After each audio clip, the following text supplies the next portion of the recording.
RTV Audio. Descarga la nueva app y disfruta de los programas de RNE y nuestros podcasts originales.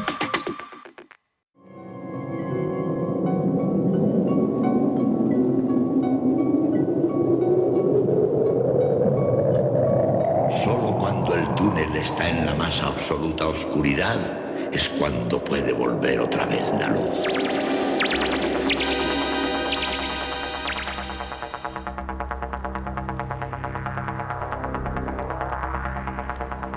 Estás entrando en el espacio en blanco. Una puerta a nuevas dimensiones de la existencia. Una nueva perspectiva sobre la realidad. Espacio en blanco.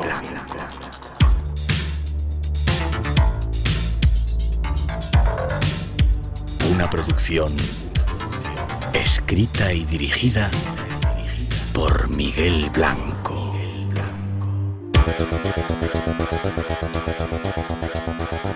Hola, buenas noches. Comienza el Espacio en Blanco. Es tiempo de misterios. Algo que ya comenzamos desde el estudio 209 con los saludos y la bienvenida de todo el equipo del programa que esta semana especial se encarga de hacer el programa. La parte técnica Jorge Gómez, Ricardo Aguilera en la producción, Juan Gómez en la redacción y Tere Vilas en la locución. Y además Natalia Sotillos en la realización y coordinación y este que os habla, Miguel Blanco. Un placer para todos nosotros estar en este programa más cortito hoy, pero siempre con gusto de acompañaros. Tenemos medios de comunicación. Escríbenos al correo espacioenblanco@rtve.es. Mándanos un WhatsApp al 633 50 50 11 y búscanos en las redes sociales como eBlanco Radio RNE. Hoy llega nuestra emisión con un programa especial de solo una hora. Ahora mismo pasan algunos minutos de las 3, las 2 en las Islas Canarias, estamos en horario de verano. A recordarlo, los días vuelven a ser más largos, la primavera está ya casi floreciendo por todos los sitios y entramos en el horario de verano. Y para esta emisión hemos preparado un tema muy especial, ahí va un pequeño avance.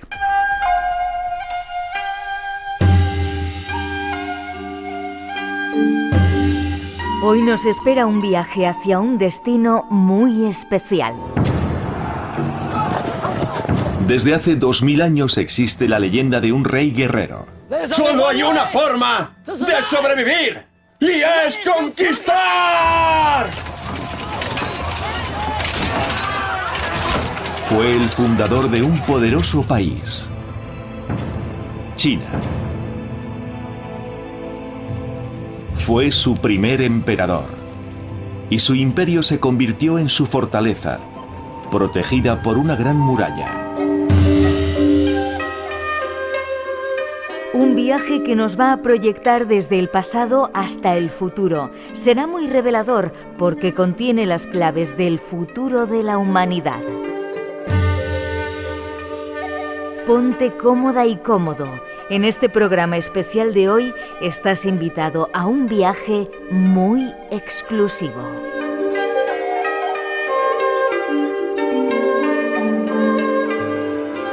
Ahí está el avance del tema que hemos elegido y queremos tratarlo porque nos va a servir y mucho dicen para nuestro futuro. Lo comenzamos ya de esta manera.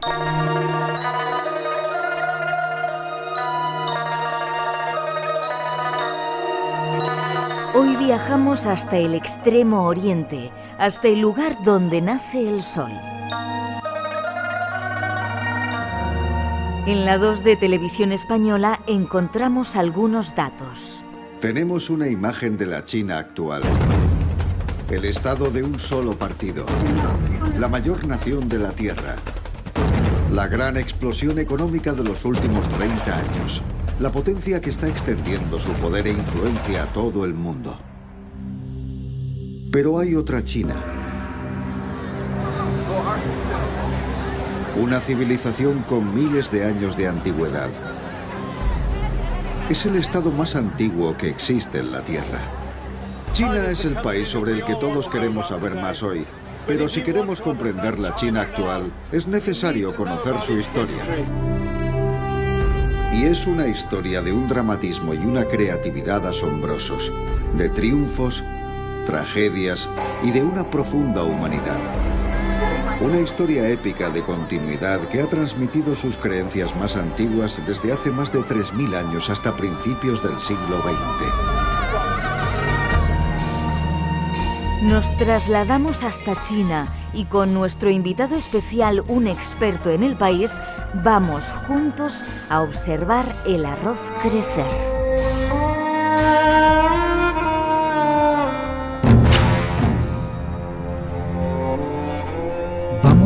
¿Vamos a tener que aprender chino para el futuro? Yo creo que sí. Es una buena apuesta. Sí. Sí. No, el mundo no va a hablar chino, pero hablar chino va a ser una muy buena ventaja competitiva. Porque hay una frase de Nelson Mandela que dice que cuando tú le hablas a una persona en un idioma que él puede hablar, aunque no sea su lengua materna, le hablas a su mente. Pero si le hablas en su lengua materna, le estás hablando a su corazón. Y hablarle al corazón de los chinos es una apuesta de futuro.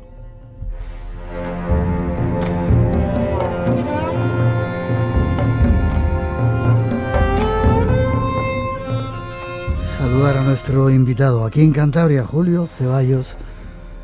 No sabes qué placer encontrar a gente de la familia cuando todavía no la conoces, Julio.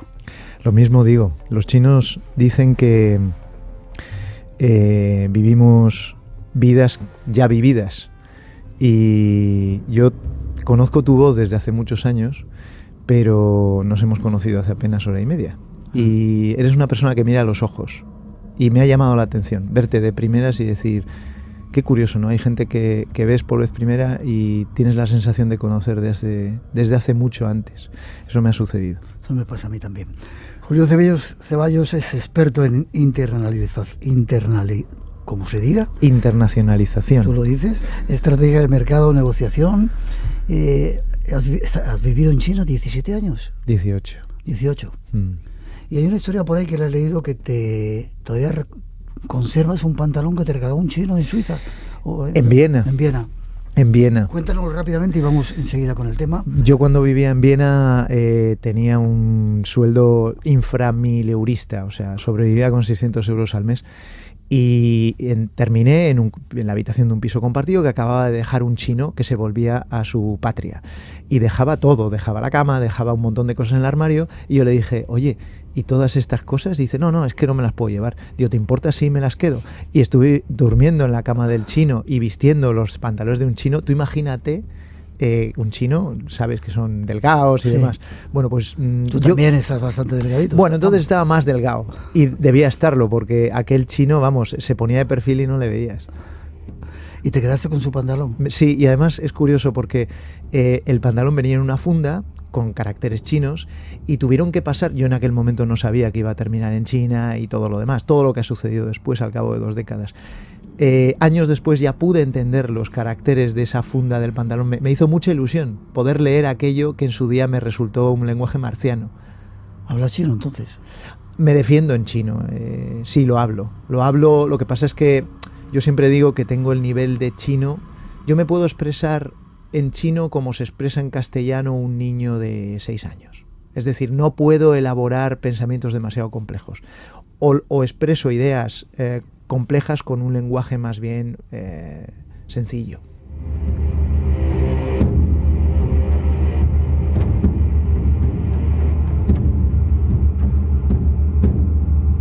Pues este es nuestro invitado, Julio Ceballos, que de repente nos llegó un libro que se llama Un trabajo, observar el arroz crecer, cómo evitar un mundo liderado por China, con una dedicatoria que a mí me ha emocionado. ¿Quinta edición ya el libro? Sí, sale en 2 semanas la 5ª edición. ¿Quién lee estas cosas? Bueno, espera, deberíamos de leerlos todos. de leerlo todos, porque este es el futuro y por eso estamos haciendo este programa. Pero ¿por qué ha tenido tanto éxito? Muy buena pregunta, Miguel. Sabes que aquí hacemos buenas, el Espacio en Blanco hacemos buenas preguntas, ¿eh? Hombre, por algo llevas 40 años, ¿no? Sí. Algo, la magia reside no tanto en las respuestas, sino en las preguntas. Pues mira, el mercado editorial de libros sobre China no sobrepasa el 1.000.000 de lectores. No hay más de 1.000 personas en España que leen o que tienen interés en aprender más sobre China. Y este libro ha superado con creces esas cifras de ventas, y es toda una sorpresa para la propia editorial y para mí. Yo creo que es una mezcla de factores. En primer lugar, la semana en la que yo publico el libro, empiezan a aparecer una serie de globos aerostáticos flotando por encima de Estados Unidos. Los chinos dicen que en la vida un 70% es esfuerzo y un 30% suerte. Bueno, yo soy un tío con mucha suerte. En segundo lugar, porque tengo una pedazo de editorial detrás que ha apostado muy fuerte por el libro y han remado mucho. Y en último lugar, yo creo que a diferencia de la mayoría de libros de China, que hay libros excepcionales, muy sesudos, casi todos muy académicos, este es un libro asequible, es un libro ameno, por lo que me llega de los lectores es entretenido y sobre todo que toca muchos palos. Yo suelo decir que es un poco como un bazar chino, como una tienda en la que hay un poco de todo para todo el mundo. En el libro hay gastronomía, hay arte, hay economía, hay geopolítica, sociología, historia, cultura, música, medio ambiente. O sea, son 88 pinceladas de un cuadro inmenso que se llama 5.000 años de China. Y además se puede leer cualquier capítulo. Yo he disfrutado, no lo he leído todo, evidentemente no me ha dado tiempo, pero como lo puedes leer por cualquier lado, increíble la sabiduría y sobre todo los buenos consejos que hay de alguien que se ve que está muy experimentado en China. O sea que enhorabuena. Gracias. Yo solía decir que me dedicaba a ayudar a empresas occidentales a establecerse y desarrollar su negocio en China. Pero me he dado cuenta de que en realidad el meollo de mi labor consiste en ayudar a empresarios europeos, occidentales, españoles, a ponerse en los zapatos de un chino, a mirar el mundo como lo miran los chinos. Y eso tiene importancia porque vamos a un mundo donde Asia tiene cada vez más peso y la región que lidera esa parte del mundo es China. Es decir, nos vamos a un mundo de características cada vez más chinas, cada vez menos occidentales. Nuestro mundo es que hemos olvidado que cuando hablamos de culturas, la Siria, la Babilonia, Egipto, pero nos olvidamos de que había otras culturas más al este todavía, que quizá llevaban más años que todo eso, ¿verdad? Hemos olvidado que quizá la cuna de la civilización está más al este de lo que creíamos, y ahí está China. Sí, estamos hablando de la única civilización de la antigüedad que sobrevive hasta nuestros días. Fíjate que el Egipto de los faraones, ahí quedan las pirámides, pero los faraones hace tiempo que se extinguieron, ¿no? El Imperio Romano, ahí quedan los panteones, ahí quedan los anfiteatros, pero aquellos que componían aquella realidad institucional que era el Imperio Romano también ha desaparecido, y con ellos el Imperio Persa, el antiguo Imperio Indio. Solo hay una nación en la Tierra que lleve ocupando el mismo espacio físico desde hace tanto tiempo. Son los chinos. Los chinos tienen una enorme destreza, un grandísimo superpoder, que es el arte de sobrevivir. Por eso yo suelo decir que apostar contra China es una apuesta muy arriesgada. El tiempo juega en su favor. Quizás ahora lo vemos, ¿no? La economía parece que está debilitada, que están pasando por un bache. Sí, de acuerdo, pero si proyectamos a una larga escala, a 50, a 70, 100 años vista, las posibilidades de que China se convierta en primera potencia mundial son muy altas. ¿Lo pones a tantos años? Sí, porque le van a poner todo tipo de palos en las ruedas. Estados Unidos, que es a día de hoy la primera potencia económica, militar y tecnológica, va a hacer todo lo que esté en su mano por evitar ese sorpaso. Y yo creo que van a lograr demorarlo, pero a la larga, ¿sabes qué sucede? Que durante los últimos 2000 años, la mayor parte de esos dos milenios, la primera potencia mundial ha sido China. Tienen el precedente de haberlo logrado ya, y eso da alas. Entonces, yo creo que les va a costar algo más de lo que estaba previsto. No van a superar a Estados Unidos hasta probablemente dentro de 2 décadas, pero acabarán alcanzándoles.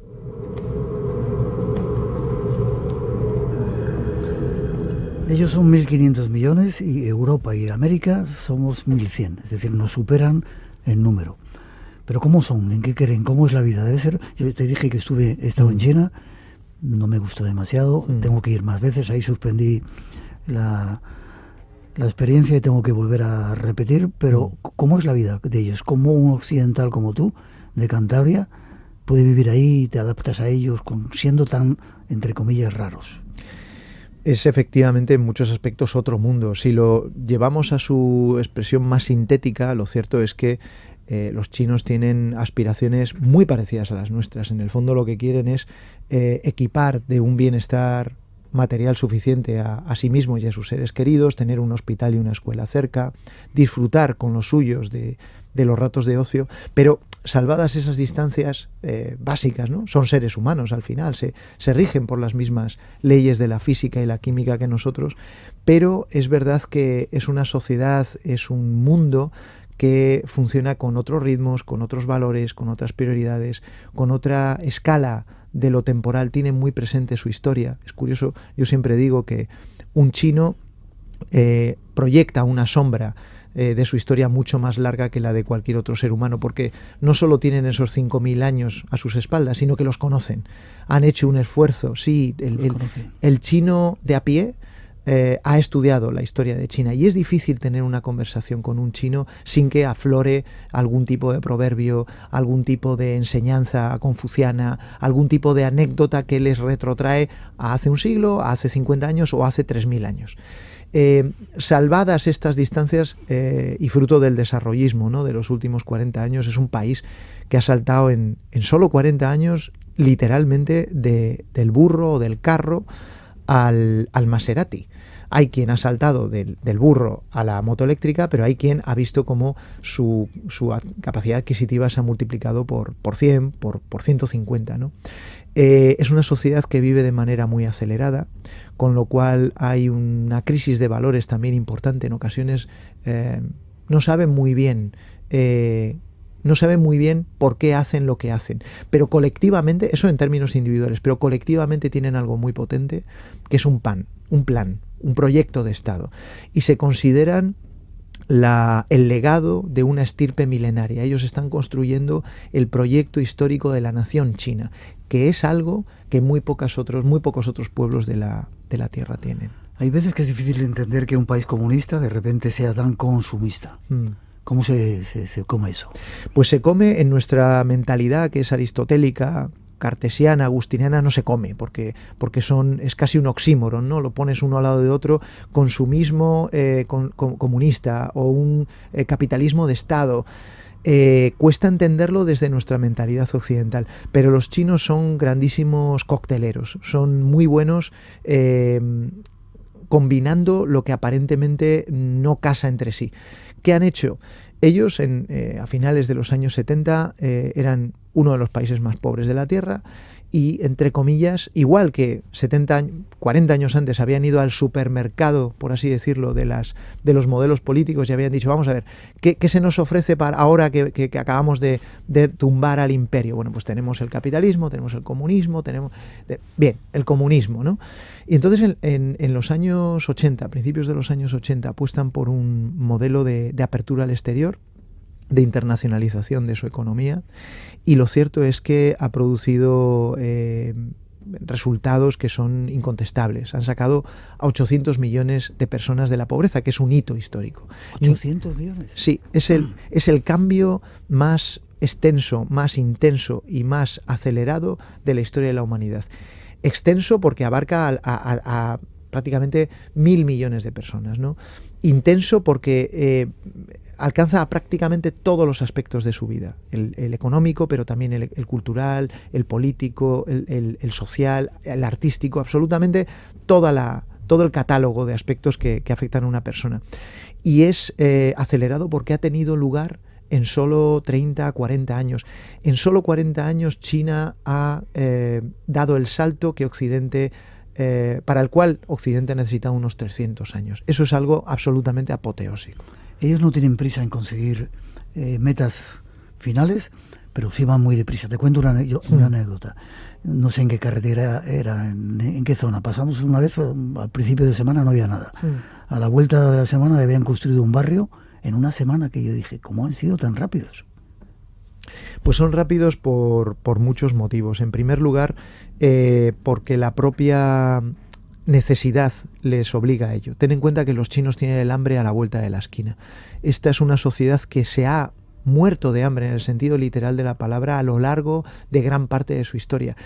A nosotros se nos ha olvidado ese hambre y se nos ha olvidado tener la necesidad que, como dice el proverbio, agudiza el ingenio, ¿no? Son muchos, saben que las oportunidades no van a alcanzar a todos y allí siguen una lógica de espabila, porque si no eres tú va a venir alguien que te adelante y te coma la tostada. Dicho mal y pronto, esos son los términos que explican el que la sociedad china sea tan ultra competitiva y viva de manera tan acelerada.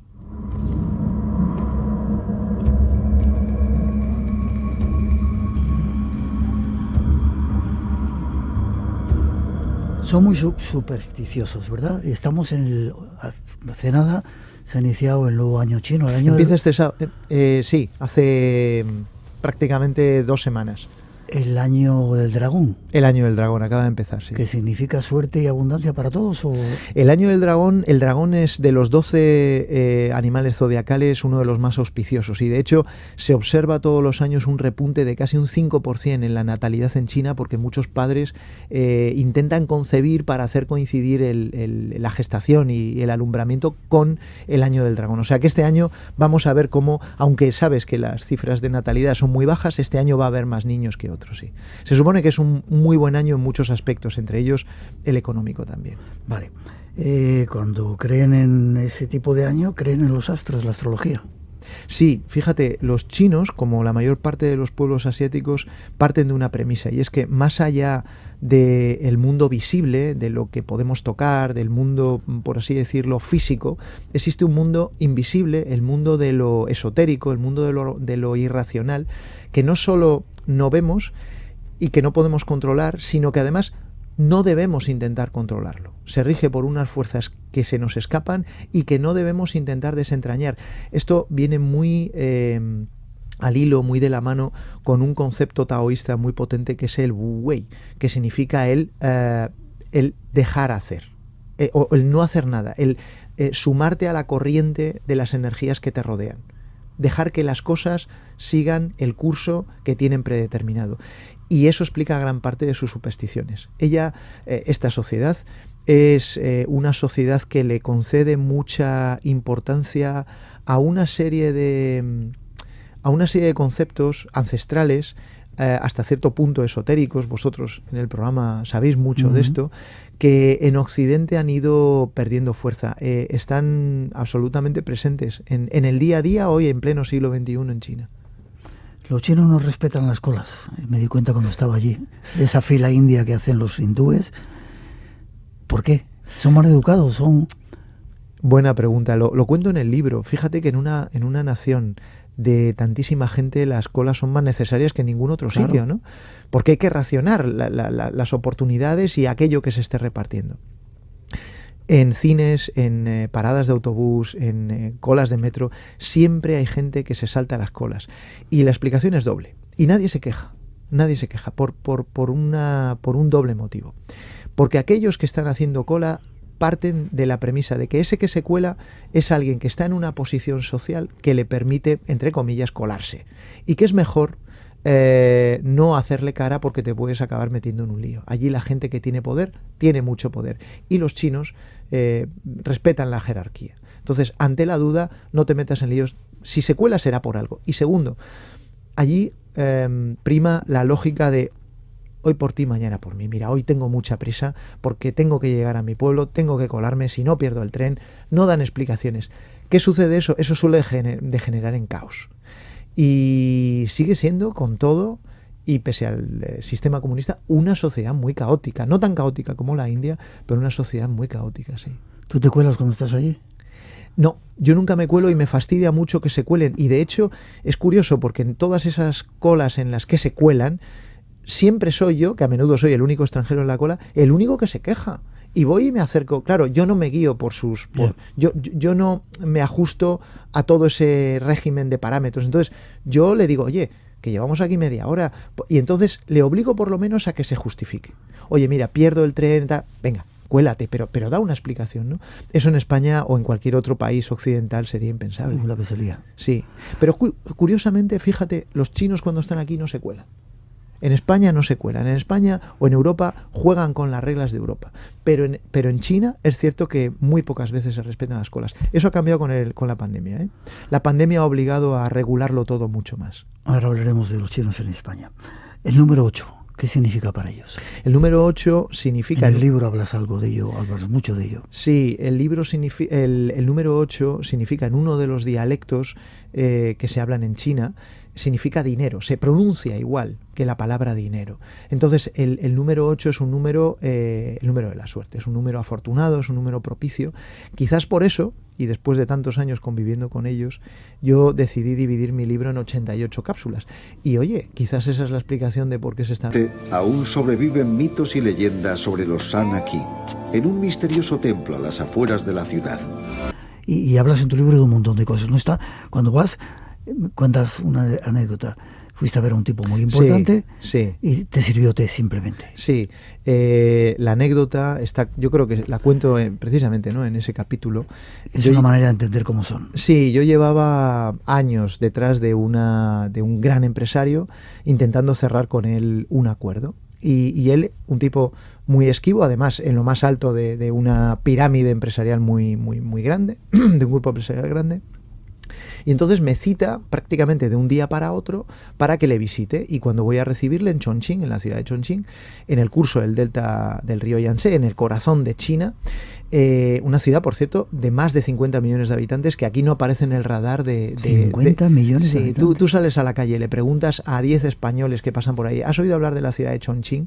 Lo probablemente te haga un chiste de mal gusto, sí, y no habrá oído hablar de ella. Bueno, pues más de 50 millones de habitantes. Bueno, pues me recibe allí con un despliegue de personajes vestidos de guerreros de terracota, con cohetes, con fuegos artificiales, tal, y me recibe en su despacho en lo más alto de un rascacielos. Claro, yo después de semejante despliegue creí que ya estaba hecho, ¿no?, que ya íbamos a firmar el acuerdo. Y básicamente se limitó a fumar de esa manera tan china que tienen ellos de fumar, que es envolviéndose del humo que están aspirando, lo dejan salir muy despacio, y a servirme té. Y mantuvimos una conversación sin palabras, porque consistía básicamente en que él me servía té, se servía té, bebíamos en silencio, nos mirábamos, yo golpeaba en la mesa en signo de agradecimiento y para que me sirviera más, y ya al cabo de hora y media... Tomando té sin hablar. Tomando té sin hablar, le dije, bueno, ha sido un placer venir aquí, me alegro mucho de que me haya invitado, pero me tengo que marchar. Nunca en ningún momento le dije, oye, ¿a qué me mandas venir aquí si esto no estamos haciendo nada? Y entonces me dice, mira, te he pedido que vinieses hoy porque según mi maestro Feng Shui, el maestro de la geomancia, hoy es una fecha muy propicia para firmar el acuerdo. Oye, qué bien, ¿no? Me acababa de cruzar el país, 6 horas de vuelo para verle. Y le digo, bueno, pues vamos a ver el catálogo. Dice, no, eso ya lo hablaré con mis subalternos. Yo solo quería conocerte a ti. Entonces me di cuenta, ese era el año de la cabra, y me di cuenta de que el despacho estaba lleno de pinturas con el signo del yang, que es la cabra, ¿no?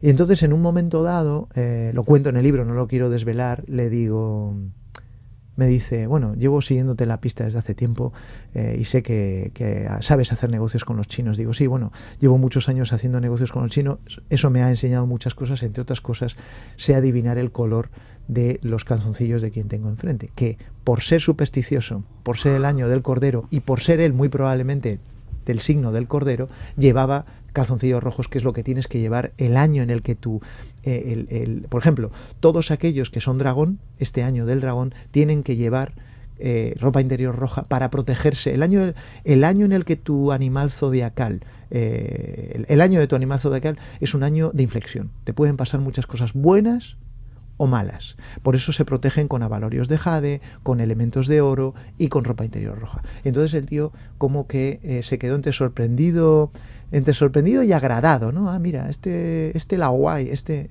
extranjero parece que que nos entiende. Firmamos el acuerdo.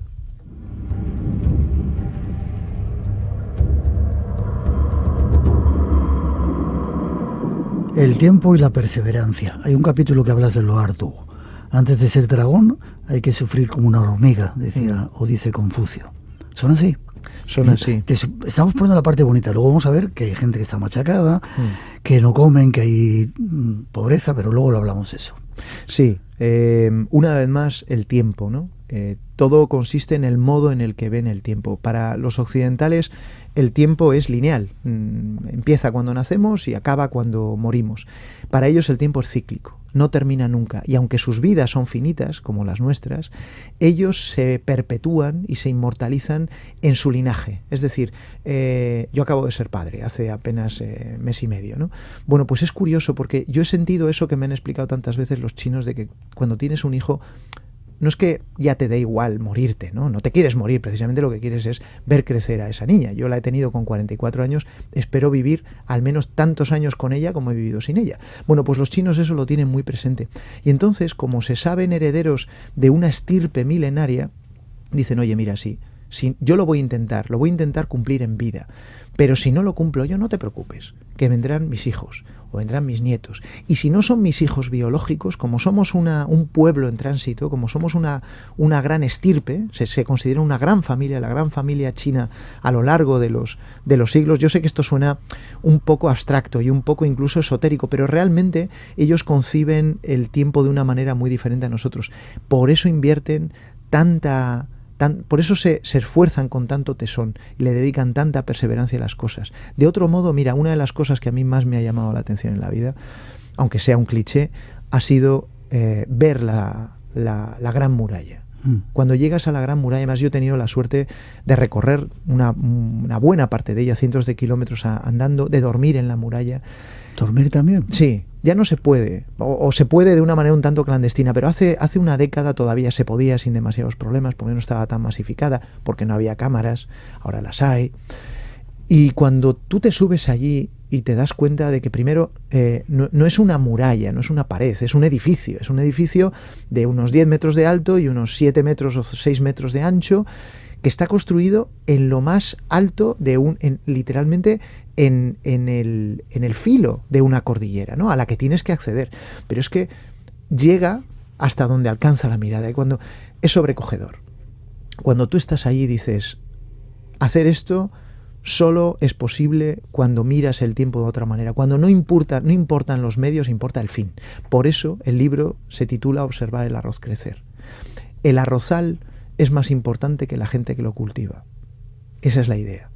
Persevera en aquello que estés haciendo, porque al final, con tiempo y tesón, lo acabarás logrando.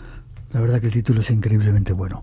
Es cierto que muchos de los huesos de los que construyeron la gran barrera, la gran muralla, están ahí. Los aprovechaban como elemento constructivo. Sí, eso cuentan, y no sé si es leyenda o no, que forman parte, ¿no? Que componían parte del conglomerado con el que construyeron la muralla. Lo cierto es que la muralla se cobró una factura de cientos de miles de personas que, trabajando en condiciones durísimas, igual que las pirámides, igual que cualquier gran obra civil de la antigüedad, ha sido construida a base de sangre, sudor y lágrimas, ¿no?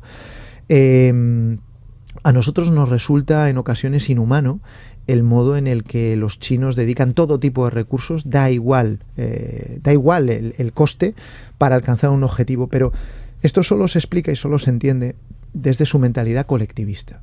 Una vez más, importa más la meta y el beneficio común que el esfuerzo y el sacrificio individual que haya que hacer para alcanzar esa meta. A nosotros, insisto, esto nos rompe los esquemas, nos parece una atrocidad, nos parece una brutalidad. Bien, pero es que tenemos que empezar a entender que el mundo se rige por unos parámetros diferentes a los nuestros, y empezar a mirar el mundo con los esquemas mentales de la mayor parte de los habitantes que están en este mundo, que no son occidentales. El 60% de los habitantes de este planeta son asiáticos.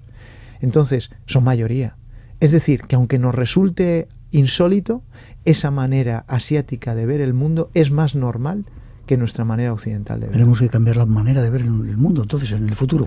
Sin duda. Asia está en ascenso, es una realidad geopolítica. Además, mira, parece que el foco está puesto en si China va a superar o no a Estados Unidos, pero hay un punto, un hecho que nadie discute, y es que Asia, este es el siglo de Asia. Quizás no sea este el siglo de China, pero va a ser el siglo de Asia.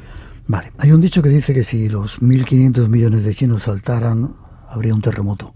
En el libro dices que podría cambiar el eje de la Tierra y quitarse el cambio climático. Bueno, eso precisamente lo menciono porque es un bulo, o sea, eso es una leyenda urbana. Se decía, ¿no? Se decía que la muralla china se podía ver desde el exterior, desde el espacio. Es mentira. Además lo dijo un astronauta chino.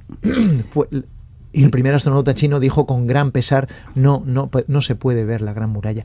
Y que si todos los chinos se saltan a la vez en bloque, eso cambiaría el eje de rotación de la Tierra, también es radicalmente falso.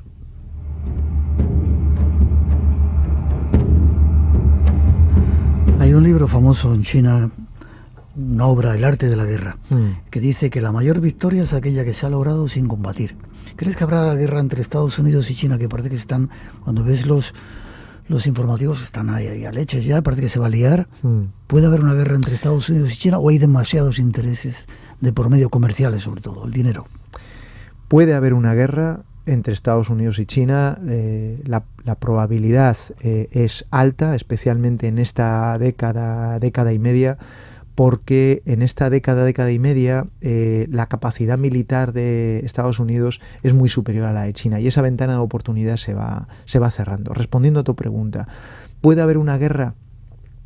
Siempre puede haber una guerra, ¿no? Lo estamos viviendo desde hace lamentablemente 2 años con la invasión rusa de Ucrania. Siempre puede haber guerras. Pero si hay una guerra, será a pesar de los esfuerzos de China porque no la haya, por muchos motivos. En primer lugar, porque China no está en condiciones de plantarle cara militarmente a Estados Unidos, y lo saben. En segundo lugar, porque el arte de la guerra, que es el manual de... Cuidado con lo que dices, que pueden estar escuchando la embajada china en España. No, precisamente. Vale. El arte de la guerra, que es el manual de estrategia bélica más empleado en todas las academias militares del mundo, lo que preconiza en su primera frase es: la guerra es un asunto de vital importancia para el Estado. No se puede manejar de manera trivial. La guerra es siempre el peor de los escenarios. ¿Qué van a hacer los chinos? ¿Qué están haciendo los chinos? Los chinos van a intentar demorar esa situación de enfrentamiento todo el tiempo posible hasta que cuando Estados Unidos quiera atacar o quiera llevarles a un enfrentamiento bélico, no le compense. O sea, es una manera de ganar sin pegar un tiro. Lo cierto es que ya son primera potencia comercial mundial, son el primer socio comercial de más de 150 países del globo, son segunda potencia económica y lo han logrado a través del comercio, sin pegar un solo tiro. Fíjate, me preocupa más el ánimo belicista estadounidense que el chino. Los chinos, históricamente y sobre todo en los últimos 100 años, no ha sido un pueblo belicista. Ya. Aparte, China tiene parte de la deuda exterior de Estados Unidos comprada, ¿no? Claro. Con lo cual hay intereses ahí muy... Claro, China financia la mitad de la deuda estadounidense. O sea, es una relación totalmente simbiótica la que tienen establecida Estados Unidos y China, y ambos han salido muy beneficiados de esta relación. A ninguno de los dos les interesa en realidad tener un conflicto. Lo que sucede es que a Estados Unidos le cuesta mucho imaginar un mundo en el que ellos no sean primera potencia mundial. A China, en cambio, como llevan 100 años, ellos lo llaman los 100 años de la humillación, ¿no? Llevan 150 años desde que perdieron esa posición dominante. No es que estén a gusto en una segunda posición, pero pueden vivir con un coliderazgo. Ellos pueden vivir con un coliderazgo. ¿Qué es lo que no quieren? Ellos no quieren que, siendo ya un actor muy relevante en la geopolítica mundial, el mundo funcione exclusivamente con reglas americanas. Es decir, quieren empezar a tomar partido en el diseño de los esquemas, de los ritmos, de los valores y de las reglas con las que funciona el mundo.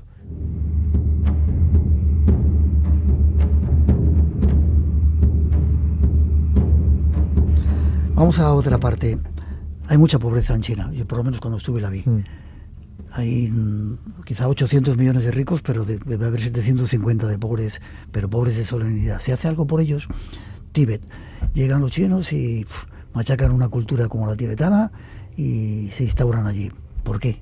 Pregunto. A ver, primero la pobreza, si quieres. Sí, bueno, y Taiwán, que están ahí mirando que me quiero comer a Taiwán también. Pocas naciones han hecho más por sacar por el desarrollo y por sacar a gente de la pobreza como China. La pobreza entendida como la define el Banco Mundial, que es vivir, creo que a día de hoy, con menos de $2 al día. Bien, pues han sacado a 800 millones de personas de ese umbral de pobreza. Hoy no hay pobres de solemnidad en China. Hoy la gente en China no se muere de hambre. Lo que pasa es que sigue habiendo cerca de 900 millones de personas que viven con menos de 300 euros al mes y cerca de 300 que viven con menos de 130 euros al mes. Es decir, sigue habiendo una gran disparidad de renta con esos otros 500 millones de personas que sí que viven en términos de gasto equivalente al occidental, y sabes que tienen 1 millón de millonarios, ¿no? 1 millón de personas que tienen por lo menos $1 millón en su cuenta, y más de 530 me parece que son a día de hoy los que tienen $1.000 millones. Es decir, es un país que se mueve claramente a 2 o a 3 velocidades. China es al final muchos países. Y hablando de que China es muchos países, la cuestión de Tíbet es una cuestión delicada, porque lo cierto es que Tíbet nunca fue un reino independiente. Siempre estuvo bajo la tutela, bajo el amparo, bajo el paraguas del imperio chino. Es cierto que es una cultura diferente a la cultura Han, y es cierto que a través de un montón de iniciativas, entre ellas muchas de inversión directa por parte de Pekín, de establecimiento de infraestructuras, están articulando un mayor acercamiento de Tíbet a lo que es el resto de la esfera china, ¿no? Que es fundamentalmente Han. Fíjate, yo no he estado en Tíbet. Es la única provincia de Tíbet, de China, en la que no he estado, por un motivo muy sencillo, porque a mí me gusta el turismo de mochila. Y el turismo de yo me cojo mi mochila y me pierdo en el país, que para eso hablo el idioma. Tíbet es un lugar al que, siendo extranjero, no puedes ir si no es en grupo, con un tour operador, y además muy guiado, y a mí personalmente no me gusta. Entonces, como no lo conozco, porque no he estado allí, no te puedo decir cómo son las condiciones en Tíbet, porque no las he visto. Para muchos que han estado allí y conocían Tíbet de antes, ha sido masacrar una cultura que había milenaria e imponer una serie de cosas que no tienen nada que ver con ellos. Y aparte, muy bien hecho, porque ya los jóvenes no tienen nada que ver con el Tíbet antiguo, son chinos. Pero bueno, lo dejamos ahí. Nos vamos a España, nos queda muy poco tiempo. 220.000 chinos trabajan en España. ¿De dónde proceden? Parece ser que todos del mismo sitio, como cuando antes nosotros emigrábamos, gente de Extremadura. Sí. Es una sola... Sí, vente a Alemania, Pepe, ¿no? Eso es. Pues sí, ha habido un efecto llamada, y la mayoría, casi el 90%, proceden de una comarca muy pequeña, no muy lejana de Shanghái, está a unas 3 horas en tren, que se llama Chindien. Los primeros que llegaron hace 25, 30, 35 años era gente con muy pocos recursos, sin estudios, sin ningún tipo de conocimiento del idioma español, que venía huyendo de la pobreza y buscando aquí una vida mejor, ¿no? Estableciendo modelos de negocio muy intensivos en horas, como son los bazares chinos, ya sabes, márgenes muy pequeños, vendiendo productos baratos, abriendo de sol a sol, o restaurantes chinos. Hoy las segundas, las terceras generaciones ya están mucho más integradas en la sociedad española, ya no solo se dedican a los bazares chinos o a los restaurantes, tienen otro tipo de negocios, tienen negocios mayoristas, tienen tiendas de moda. El otro día leía que hay un guardia civil chino. ¿Por qué no? Porque es español, como lo somos tú y yo. Los chinos en España reflejan en muchos aspectos esa cultura del esfuerzo, esa cultura del trabajo duro, que se puede observar en el día a día en China. Sí. Se traen a China con ellos en la mochila. ¿Y dónde los entierran? De hecho, hay un libro muy bueno de Ángel Villarino que se llama ¿Dónde van los chinos cuando mueren? Lo cierto es que esa gente, hablo de los chinos de primera generación, venían aquí con una lógica de trabajo duro, ahorro máximo, y en cuanto alcanzaban ese objetivo de ahorro y ya alcanzaban una edad en la que empezaban a tener achaques, a padecer enfermedades, volvían a la madre patria para ser enterrados allí. Esa es la explicación de por qué ningún chino se moría nunca en España. Vale, casi terminando, luego te voy a pedir que me digas algunos lugares mágicos de esos que tú conoces, vale, que no se visitan, aparte de la Gran Muralla y el Palacio de la Ciudad Prohibida. Vale.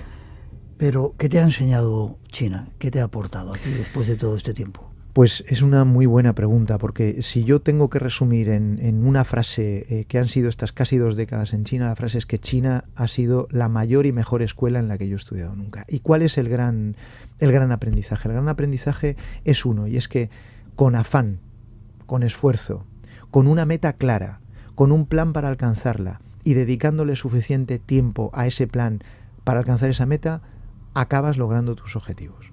Ese es el gran aprendizaje. Es cuestión de tiempo y perseverancia. ¿Los sueños se hacen realidad? Sí, los sueños se hacen realidad, y la sociedad china, el hombre chino, el chino común en general, es una persona bastante optimista, cree en el futuro. De hecho, de ahí viene tu dedicatoria. Observar el arroz crecer es eso. Nadie que siembra arroz es una persona pesimista. Si siembras arroz es porque crees que ese arroz va a germinar. Y miras y lo observas y miras cómo crece poco a poco cada día.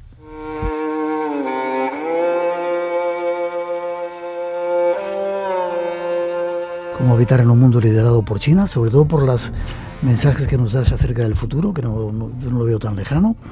Pero dime lugares mágicos que pudiéramos visitar de esos, puesto que tú eres esotérico, si escuchas El Espacio en Blanco, que hayas visitado y te hayan dejado, wow. Te voy a decir uno. ¿Solo uno? Solo uno.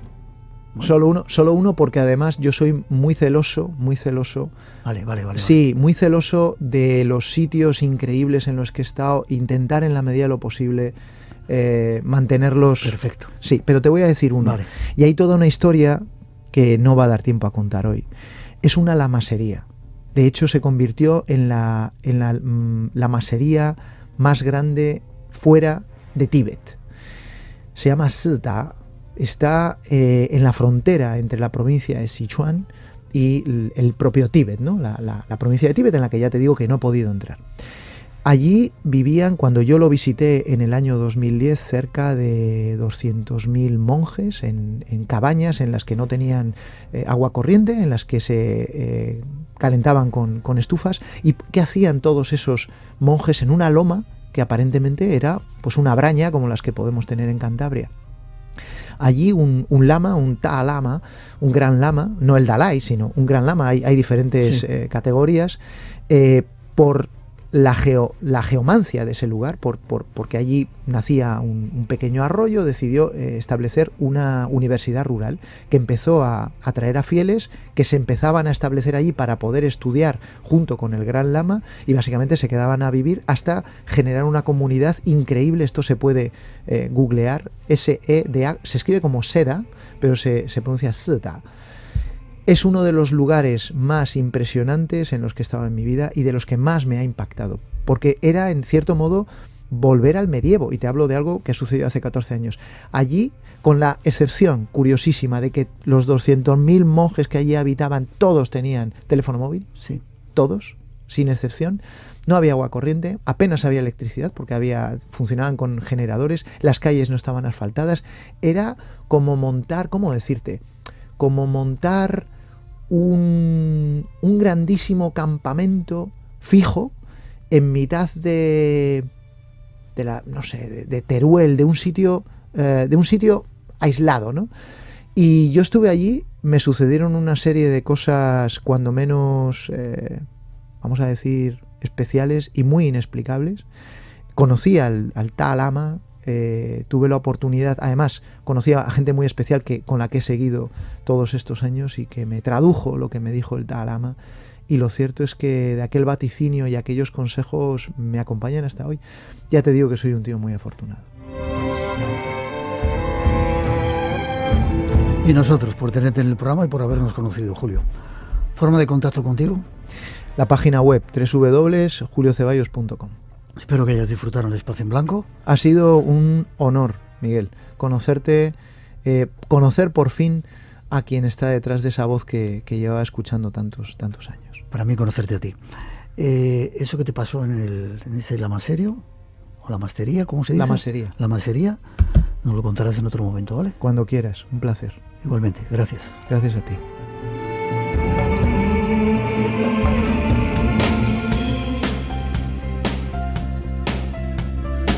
Nos vamos ya por hoy en este programa más cortito de lo habitual. Ha sido como siempre un placer pasar este tiempo juntos. Feliz semana para todos, con el deseo de que esta primavera que llega nos traiga toneladas de ilusiones para realizar, que acaben las guerras, el cambio climático, todas esas cosas malas de las cuales nos informan a diario. Acordaos del cambio de hora, estamos ya en horario de verano. Por ahora os dejamos, volvemos en 7 días con las 2 horas habituales del Espacio en Blanco y con muchos más misterios para compartir. Y hasta las 4, si nos da tiempo, un poquito de nuestra mejor música. Feliz semana, nos vemos en el Espacio en Blanco.